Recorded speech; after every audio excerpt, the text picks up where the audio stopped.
Uma jovem moradora do Alasca desapareceu em plena luz do dia, enquanto esperava por sua amiga em frente a uma loja.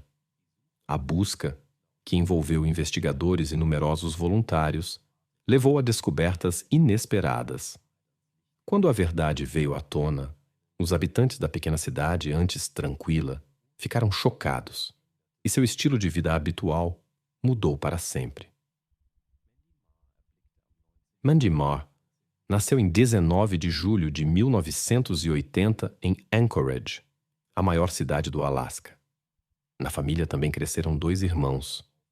Com o tempo, os pais decidiram trocar a grande cidade barulhenta por um lugar mais calmo e isolado.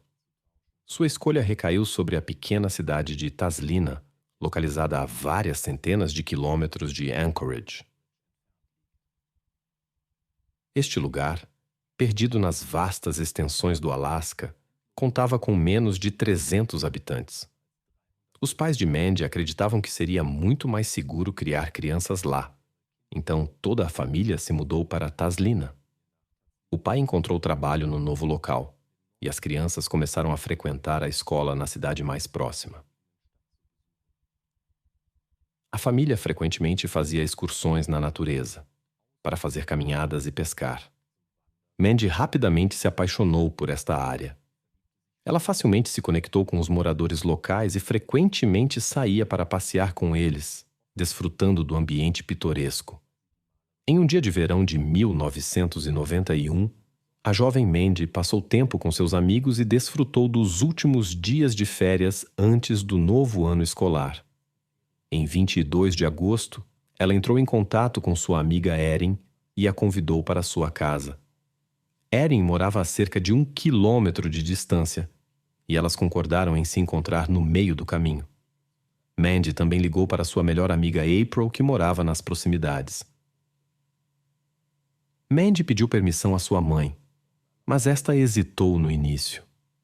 A razão era que Taslina ficava perto da natureza selvagem e na cidade frequentemente eram avistados animais selvagens, incluindo grandes predadores. Os habitantes já estavam acostumados ao fato de que essas criaturas podiam aparecer nas ruas mesmo durante o dia. Portanto, todos estavam sempre em alerta. Finalmente, a mãe concordou em deixar Mandy ir, já que ela só teria que percorrer uma curta distância sozinha, encontrar suas amigas e retornar. Mandy saiu de casa e se dirigiu para Abril. Depois, as meninas planejavam ir juntas até Erin e voltar. A mãe observou Mandy da janela até que ela desapareceu ao virar a esquina. April e Mandy, 2 jovens amigas, passavam alegremente o tempo juntas. Durante sua caminhada, April tropeçou acidentalmente e machucou o joelho. Ela entrou na loja mais próxima para tratar o arranhão, deixando Mandy esperando do lado de fora. No entanto, quando April retornou, não encontrou sua amiga no local. Supondo que Mandy pudesse ter encontrado sua conhecida comum, Erin, April se dirigiu para lá. Quando encontrou Erin, descobriu que ela também não tinha visto Mandy. Inicialmente, as meninas pensaram que sua amiga estava pregando uma peça nelas e se escondido em algum lugar próximo. Elas procuraram nos arredores, mas Mandy não estava em lugar nenhum. Preocupadas, April e Erin decidiram verificar a casa de Mandy, na esperança de que ela tivesse voltado para lá por alguma razão. Mas ela também não estava lá. A mãe de Mandy ficou surpresa ao ver as amigas de sua filha sem ela. Inquieta, começou a perguntar aos vizinhos se alguém tinha visto Mandy. Os habitantes da cidade, familiarizados com os perigos da natureza local, rapidamente organizaram uma operação de busca. Dezenas de pessoas vasculharam as florestas próximas e as margens do rio na esperança de encontrar rastros de Mandy. Os pais de Mandy inicialmente pensaram que ela poderia ter acidentalmente se desviado para uma trilha na floresta e se perdido. Embora ela conhecesse bastante bem a área, era muito jovem. A presença de animais selvagens só aumentava a preocupação. Após 2 horas de busca infrutífera, o pai decidiu chamar a polícia. Neste momento, toda a cidade sabia do desaparecimento de Mandy, e a maioria dos habitantes se pôs a procurar nos arredores. Após o relatório oficial, as forças da lei se juntaram à busca em terra e a aviação foi empregada. Os investigadores dividiram os moradores locais em grupos e os enviaram para verificar áreas específicas. Mais tarde, guias caninos com cães farejadores se juntaram a eles. Baseando-se no cheiro, foi possível rastrear o caminho de Mandy desde a casa até o local onde sua amiga a tinha visto pela última vez. Depois disso, o rastro se perdeu. A cada hora que passava, os investigadores tinham mais dúvidas sobre a teoria de que Mandy teria se perdido na floresta ou sido vítima de um animal selvagem. No primeiro caso, ela provavelmente não teria se aventurado profundamente na floresta, especialmente longe da cidade. No segundo caso, já teriam sido visíveis sinais de um incidente. Os resultados dos cães farejadores também eram preocupantes. Se Mandy simplesmente tivesse se perdido, eles teriam sido capazes de seguir seu rastro além da rua de onde ela havia desaparecido. Mas o fato de que o rastro parou no meio da rua indicava uma circunstância preocupante. Isso poderia acontecer se Mandy tivesse entrado no carro de alguém. Gradualmente, as forças da lei começaram a considerar a possibilidade de uma intervenção externa. Enquanto isso, até mesmo os jovens habitantes da cidade se juntaram à busca. Todos conheciam Mandy e queriam ajudar. Os adolescentes decidiram distribuir folhetos sobre seu desaparecimento. Alguns desses folhetos eram impressões com uma foto em preto e branco, ao lado da qual características especiais eram anotadas à mão. Assim se passaram vários dias. Os habitantes da cidade e a polícia continuaram a busca, mas pensavam cada vez mais na possibilidade de que Mandy tivesse desaparecido involuntariamente. Para a pequena comunidade unida, esse pensamento era aterrorizante. Com menos de 300 habitantes, não só todos se conheciam de vista, mas eram como uma grande família.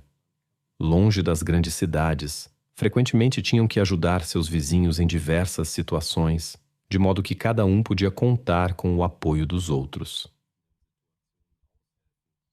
O pai de Mandy não perdeu a fé em um feliz retorno de sua filha. Ele decorou seu quarto com balões na esperança de que ela voltaria em breve.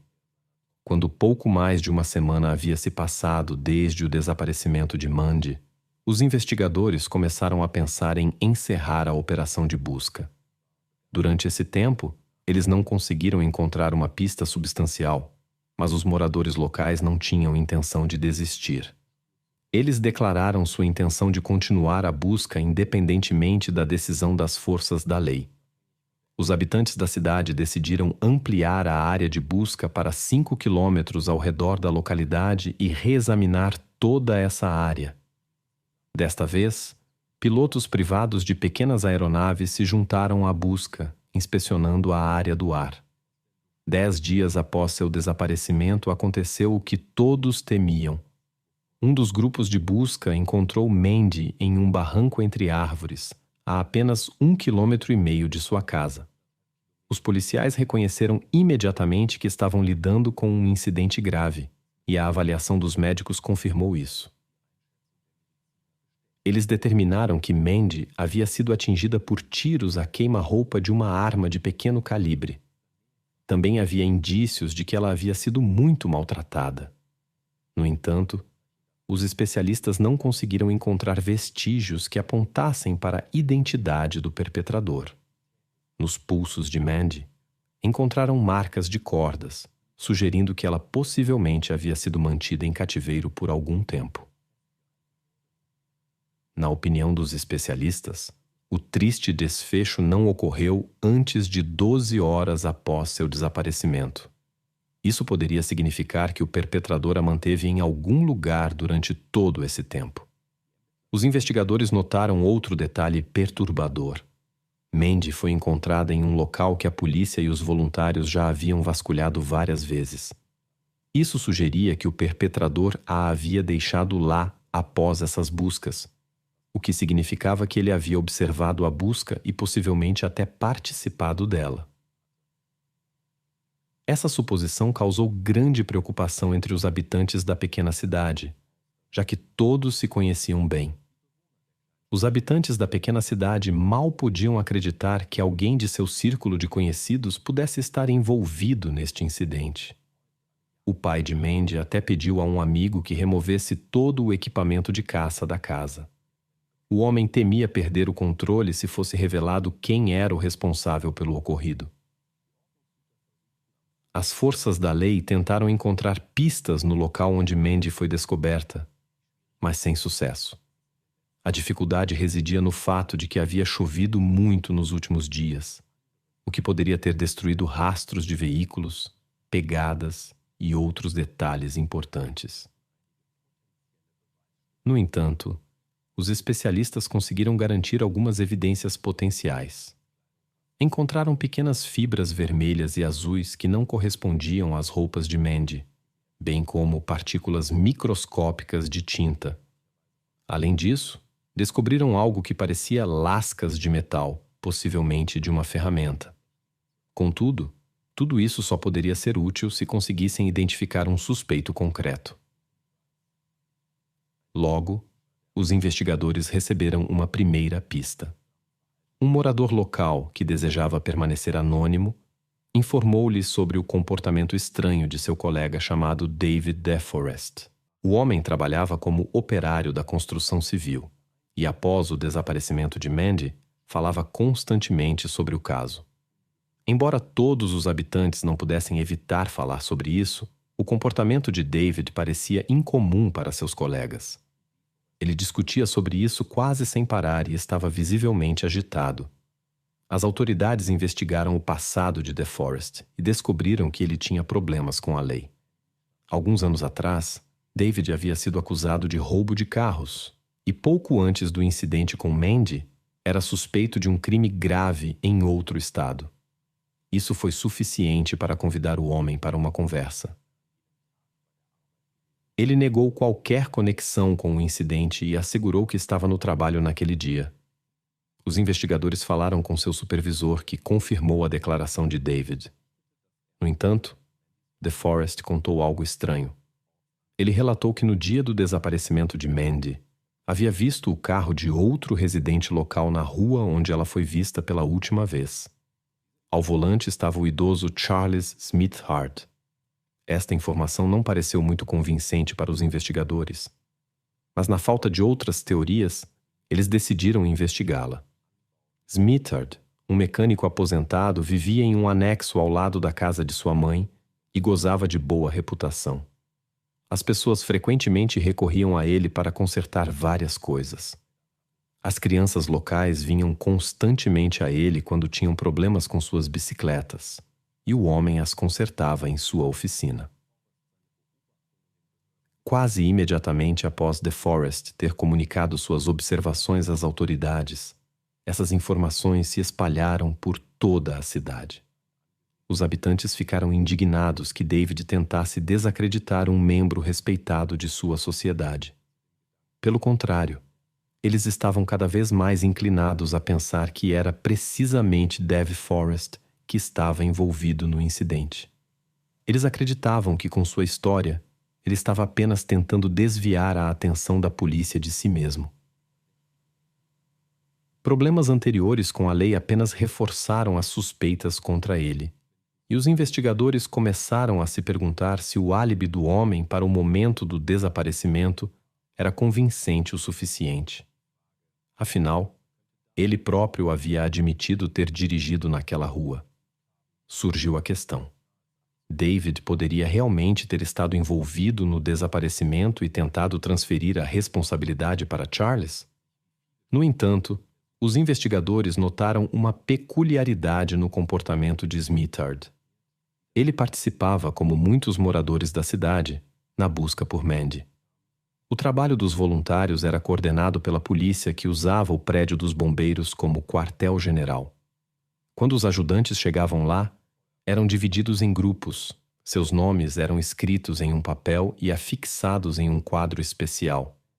Smithard aparecia diariamente no quartel dos bombeiros, mas nunca se juntava aos grupos. Em vez disso, ele ia sozinho procurar por Mandy, o que parecia incomum para os investigadores.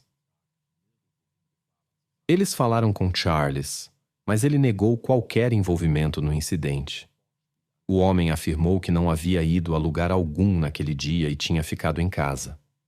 Segundo suas palavras, ele havia assistido a um jogo esportivo, e sua mãe confirmou isso.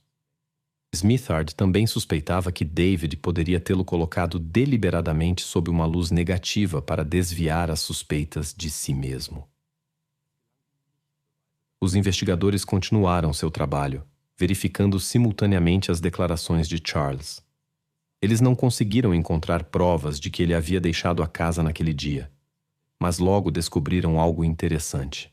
Descobriu-se que a mãe do suspeito havia feito uma compra na loja. Graças aos dados do caixa, os investigadores puderam determinar a hora exata, 15 horas e 17 minutos. Para os investigadores, esta foi uma descoberta importante. Primeiro, eles obtiveram uma prova de que Smithard não havia sido sincero durante o interrogatório. O homem havia afirmado que sua mãe estava com ele em casa o dia todo, mas isso se provou falso. Em segundo lugar, o momento de sua compra coincidiu com o momento em que Mandy desapareceu. Assim, o homem não tinha prova de seu paradeiro por 2 horas, durante as quais ele teoricamente poderia ter cometido um ato repreensível e retornado para casa. Esta informação se espalhou rapidamente pela pequena cidade, e desta vez os habitantes não estavam mais tão convencidos da inocência de Charles. Pelo contrário, os investigadores agora tinham ainda mais razões para duvidar de suas declarações. 2 famílias se dirigiram às autoridades policiais, cujas filhas compartilharam informações interessantes. As jovens contaram que Smithard havia parado na rua algumas semanas antes do incidente com Mandy e lhes oferecido uma carona. Como a cidade era minúscula e qualquer distância podia ser percorrida a pé em poucos minutos, as jovens recusaram. Após ouvir essas histórias, os investigadores voltaram sua atenção para um detalhe perturbador. Ambas as jovens se pareciam fisicamente com Mandy. Mas isso não era tudo. Outra testemunha compartilhou informações interessantes com a polícia. Depois que Mandy foi encontrada, Smithard estava conversando com outros moradores da cidade na rua.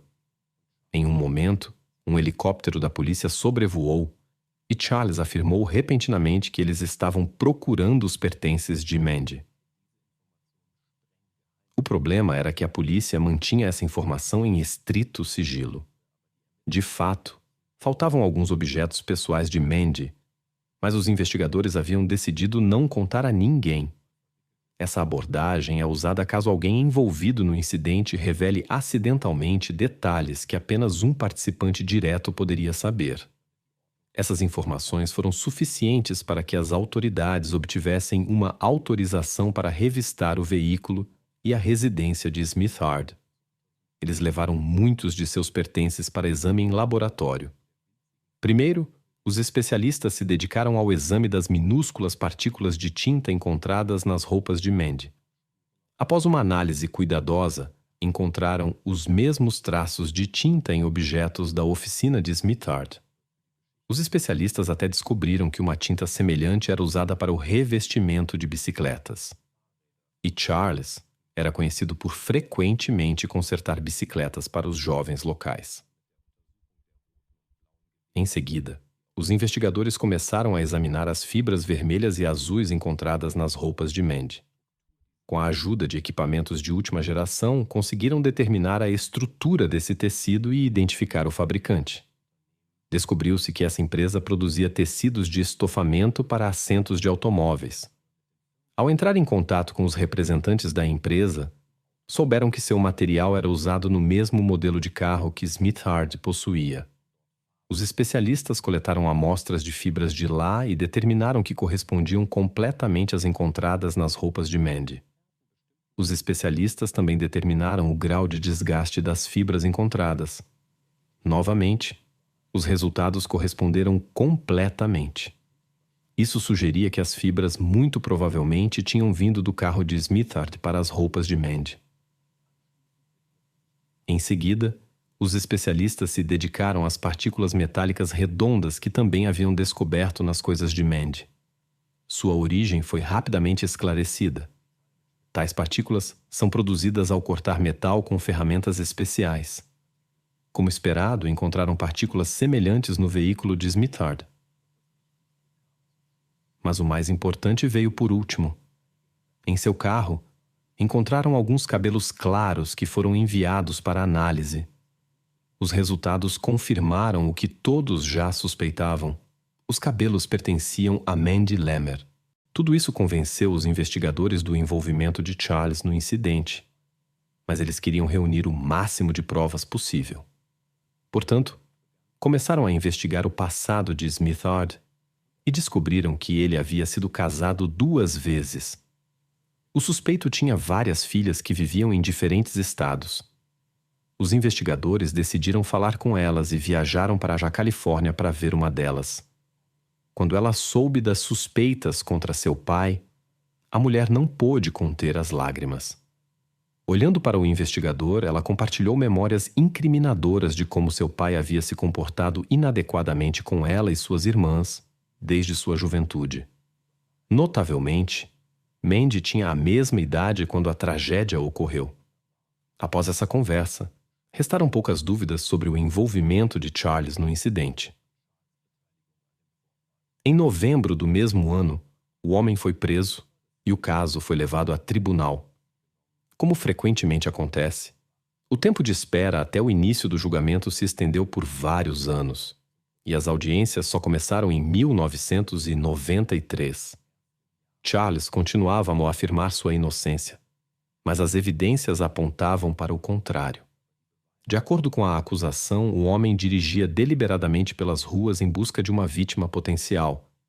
Isso foi corroborado pelo fato de que ele havia tentado levar outras 2 garotas algumas semanas antes do incidente com Mandy. Quando a viu na rua, Charles poderia ter oferecido para levá-la ou de alguma forma persuadido-a a entrar em seu carro. Depois, ele provavelmente a levou para sua oficina, onde ela passou cerca de 12 horas em condições confinadas. Posteriormente, ela foi levada para uma área arborizada onde o inevitável aconteceu. Quando os cidadãos organizaram uma busca em larga escala, o suposto perpetrador provavelmente observou quais áreas a polícia estava investigando e moveu evidências importantes para evitar sua descoberta. Charles, por sua vez, insistiu em sua inocência e apontou DeForest como o verdadeiro culpado. No entanto, essa versão não era apoiada por evidências. Então o juiz acabou proibindo o advogado de Smithard de seguir essa linha de defesa perante o júri. O processo judicial foi concluído relativamente rápido e Charles Smithard foi considerado culpado. Ele foi condenado a 114 anos de prisão, o que de fato significava prisão perpétua. Seu defensor tentou contestar a sentença várias vezes e em 1999 ele conseguiu. Ele conseguiu convencer a Suprema Corte do Alasca de que o julgamento de seu cliente tinha violações. Isso dizia respeito à proibição de tentar provar o envolvimento de outras pessoas no incidente. Finalmente, a sentença judicial no caso Smithard foi formalmente anulada, mas ele permaneceu em custódia aguardando um novo julgamento.